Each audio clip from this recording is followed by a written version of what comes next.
to my Guitar Improvisation Loop series. Today we're going to look at Entre dos Aguas. This is one of the quintessential guitar rumbas. This is one of a three-part video series. Here we're just going to talk about the A section. That's the chord progression that happens at the beginning. This is really one of the great rumbas. This is from Paco de Lucia. His stuff is pretty impossible to play. This ends up being kind of one of the easiest things you could play from him. Released in 1973 on the Fuente y Caudal album. This is a great one to work on your improvisation with. We'll get the main melody down and look at some other elements. Here we're just going to talk about what the chords are, what the key is, what the scales are going to look like, and then you are going to improvise with those scales on the screen to help you. And then at the end, you can see me improvise over it to kind of get a taste of what you can be doing. This whole song is in the key of E minor, and the chords of the first section is A minor 7, then we got B minor 7, A minor 7 again, and instead of B minor 7, it's B dominant 7th, which we can play a number of ways. We can play A minor 7 up here, B minor 7. I like to walk down.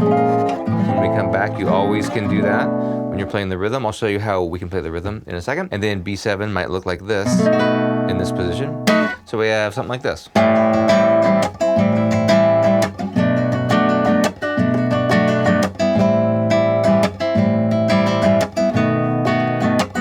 Okay, that's just a typical rumba rhythm going down, up, slap, up. You can play the rumba though any way that you like. I like to hit the bass note sometimes, like.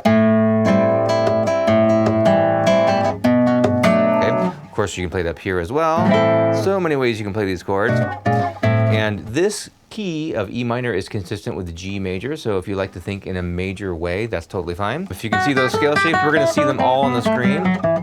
Everything is pretty by the book here, except when the B7 rolls around, we need to account for that. That's an instance of the harmonic minor scale happening there. So if you know any dominant 7th arpeggios, you can use those when that chord rolls around. That's always a problem with our Spanish guitar improvising, that harmonic minor scale. You don't even have to do it though. If that doesn't make any sense to you, you don't know what that is, don't even do it. Just play the regular scales that you see on the screen. And if that is too much for you, just pick one shape, and I think the best shape is this guy right here.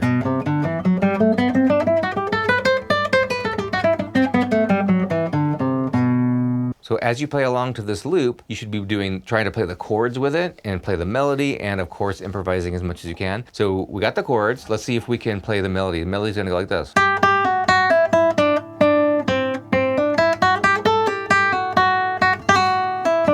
So he does some really quick little pull-offs there. You don't have to do them. He's just playing a note that's in the chord. This G note is in an A minor 7th chord, and he's just descending. Then he climbs up to a note above it, which is in the next chord. So it goes, and does the same kind of pattern. And then we're back.